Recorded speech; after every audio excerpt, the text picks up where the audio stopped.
And welcome back to more Wind Waker HD. So, you might not notice we're not where we left off, and the reason is that over there. Last time we finished up the Tower of the Gods, we got arrows, like so, and we're gonna put them to use immediately. So what we're gonna do is go see Cyclones, because we were told by Zephos to teach him a lesson if we ever saw him. So we're gonna go to the Eye of the Storm.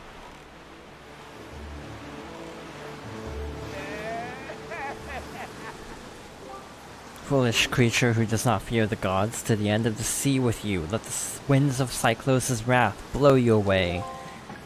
So if you're going for pictograph completion, this is the one time you can photograph Cyclones, and then you get Zephos as a package deal in terms of photos.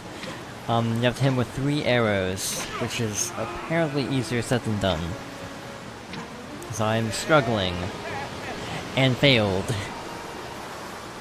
So this will warp you to a random quadrant of the map, so Dragon Roost is actually not that bad. It could be a lot worse, to be honest. Link, are you alright? It would seem that the wind god Cyclones bears some ill will towards humans. As you go forward, it would be wise to try not to get sucked up by any cyclones you see upon the seas. Ah, but if only we could find a way to harness the power of the cyclones, then it might be possible for us to travel across the ocean instantaneously. If you use your item that can pierce distant targets, you might be able to harness the power of the whirlwinds that Cyclones has control over. So basically telling us that if we have the bow, that we can do this quest.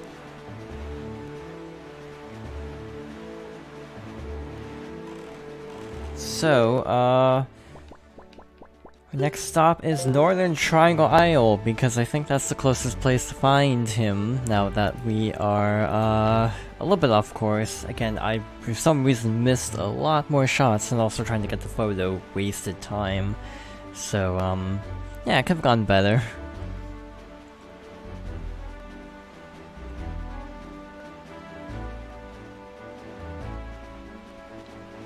Alright, so should be coming up on it pretty shortly. Slight detour.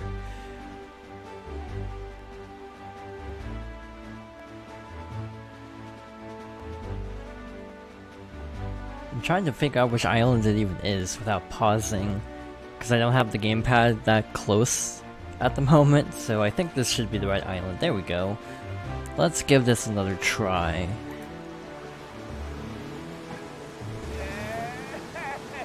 I don't know if he says anything, or if I cut straight to it. Okay, I cut straight to it because we already saw this.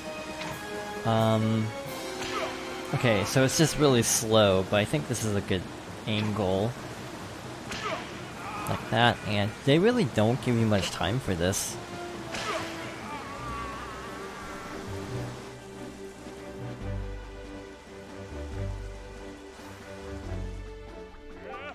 That's a heck of an arm you've got there. And when no one's ever been able to spot me in there before now. You obviously have mastery of the air, and now that we've established that you're quite the Wind Waker, let's see if you can handle this.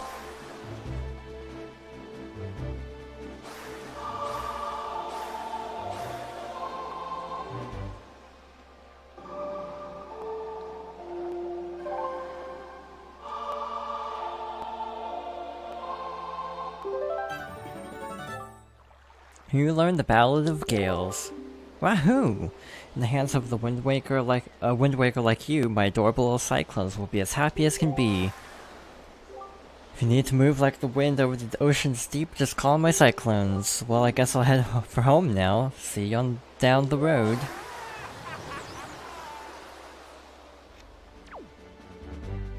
Now that we're in this neck of the woods, I guess we might as well get something else nearby. Let's open this up. It should be number 30, I think. I was gonna be like, please actually have this chart, because I don't remember which ones I picked up, because it's been a little bit. So this should be a piece of heart. Spoiler, I guess. It should be our 37th 34th, so it looks like we're on track. The next two pieces of hearts in this guide, or pieces of heart in this guide, are kind of less than ideal. Because they tell you to, this guide tells you to do 2 of the longest quests in the game. So yeah, that could take some time. The best thing about the gamepad is you can actually see when you line up with the X on the map without having the pause buffer constantly, so it's actually a lot more convenient than on GameCube. Though again, like I was saying last time, you eventually develop a feel for when you should start braking, because the light does disappear, but you do have an audio cue. Alright, so... just double checking, because I thought what this guide is saying is something we already did. Guess not. So east of Dragon Roost is our next stop.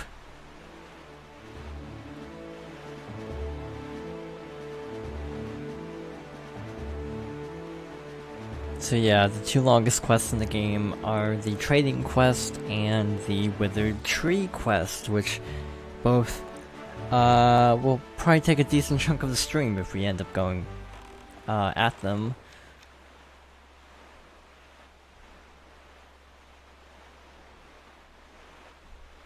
Hopefully, if we do decide to do those quests in this particular stream, we can get them done in this stream. Actually, in a way, it would be nice to get them over with. Instead of having to, like, drag out the anticipation too much longer. So yeah, we might do this next. There was a typical way of doing both quests that are most efficient, so hopefully, we don't spend too much time. I don't think either will take that long. In the GameCube version of Wind Waker, they give you 20 minutes to do the tree quest, and they give you more time in a Swift Sail, so it shouldn't take too long, in theory. Alright, so, I don't know why the guide says do this now, but apparently we didn't do this yet. Oh yeah, you need arrows, that's why. That would explain it.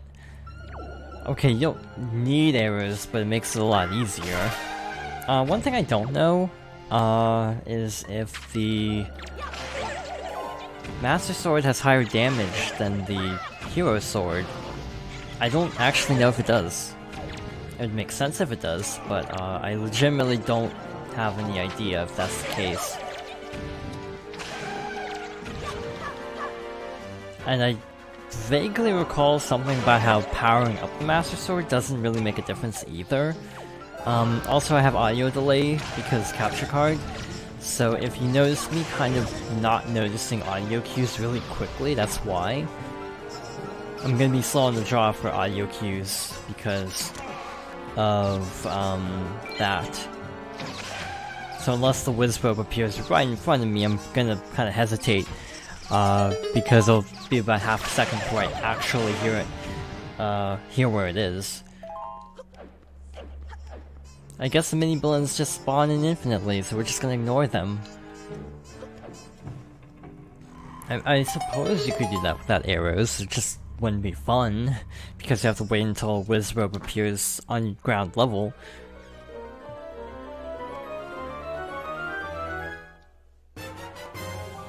You got the platform chart. Now you can find the platforms out on high seas. Open the chart on the map screen to view it. So now we know where each and every platform is, which is kind of neat. I don't know if it says which ones have treasure, which kind of defeats the purpose of it a little bit, but oh well. Oh yeah, and off screen, I cleared up all the map, in case that wasn't apparent. Basically, yeah, everything's all opened up, so we have no mystery of where we're going anymore.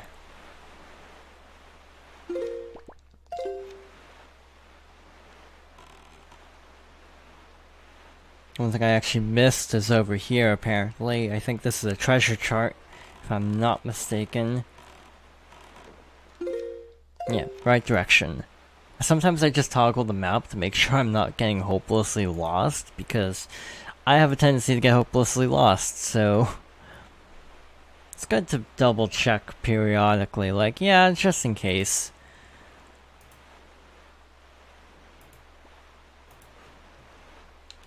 Okay, these 3 watchtowers are our next objective. To my knowledge, we don't actually need to destroy cannons or anything like last time, which is nice. I don't think these even have cannons, now that I'm looking at them. So we just need to pull up to the tower, climb up, see what happens. So yeah, basically, from what I can tell, the guide is just like, oh, wait until you have arrows before you deal with wizards, which is good advice, but I think this one you might need arrows because they're kind of far away.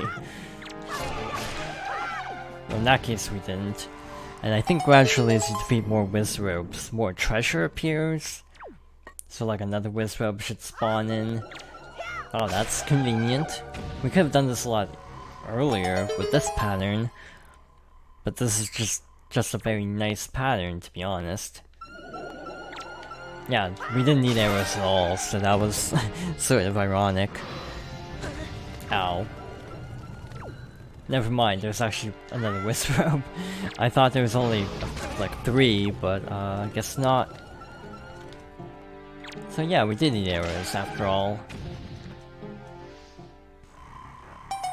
Alright, so this should be... well, one of these should be important.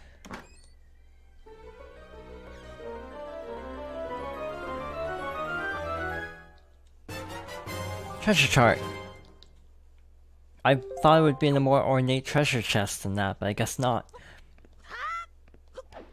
This should be treasure, if I'm not mistaken. No, it's a rupee, so that means the other one is treasure.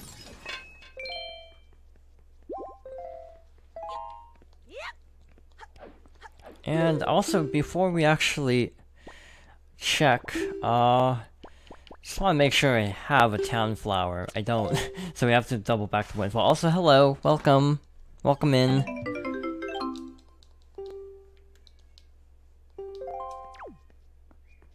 How's it going? I'm just playing Wind Waker. Still not doing story progress. The title might be a lie, just as a warning. We might not get to Forsaken Fortress in this part, just FYI. Might be next part, depending on how long this takes. Hopefully it doesn't take too long. So this is the obnoxious part of this entire quest already. There's no direct warp to Mother Child Isles. You have to actually go to Windfall and then sail out. Or Tingle Island, I think is closer. Either way, not fun. So that's a big part of why this quest is a little bit on the tedious side.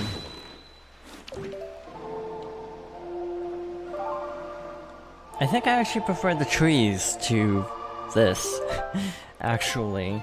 Even though I think the trees are longer, it's a longer quest line, but I find it slightly more enjoyable, I think.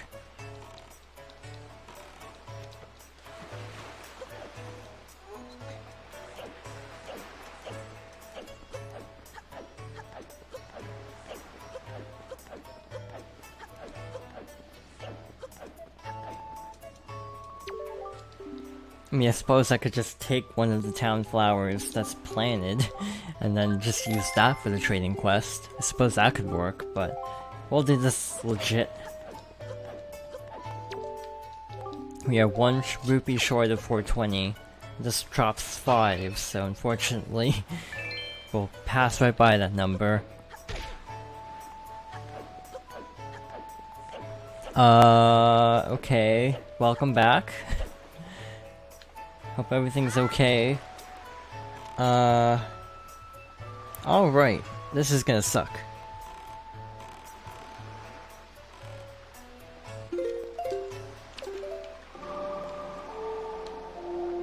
So we have to warp to Great Fish Isle starting off, which has a warp. So that's wonderful. we don't have to mess around trying to find Mother Child Isles quite yet. This is about the thing you messaged me earlier. Or something else. Alright. It should be the Goron over here. It's weird seeing this island at daytime because it's always so gloomy in the story. It's kind of jarring. But yeah, I managed to get all the YouTube stuff uploaded, so I have to do another stream because I don't have any more videos. Plus I'm filling up the streaming, so hey, might as well. Alright, so, game. Oh, for some reason the controller, the cursor, wasn't working. I don't know why. That was slightly, scary, I'm gonna be honest.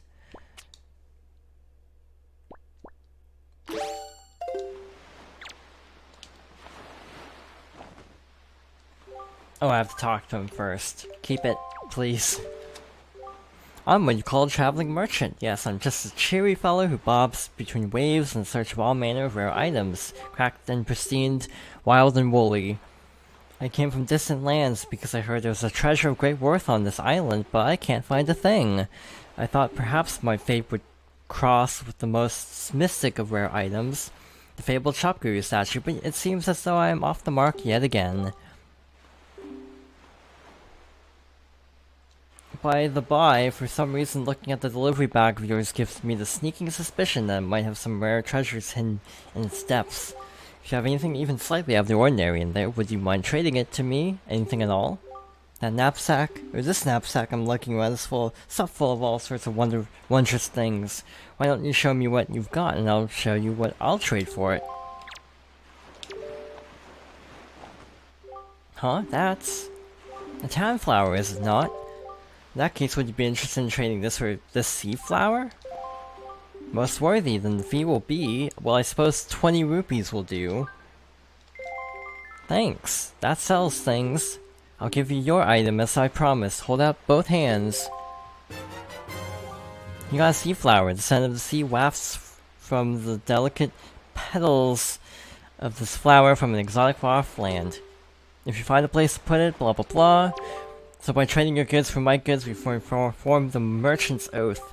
As such, from now on I shall honor our Merchant's Oath by sending shipments of my products to the Windfall Island shop. How you ask? Why, my good pal the postman will take it there for me, so it will likely get there before you do. Just head back to Windfall and see for yourself. Thanks again! Yeet. My day is going alright. I'm, like, in this weird mode of being between motivation and unmotivation. So the motivation barely won out in the end.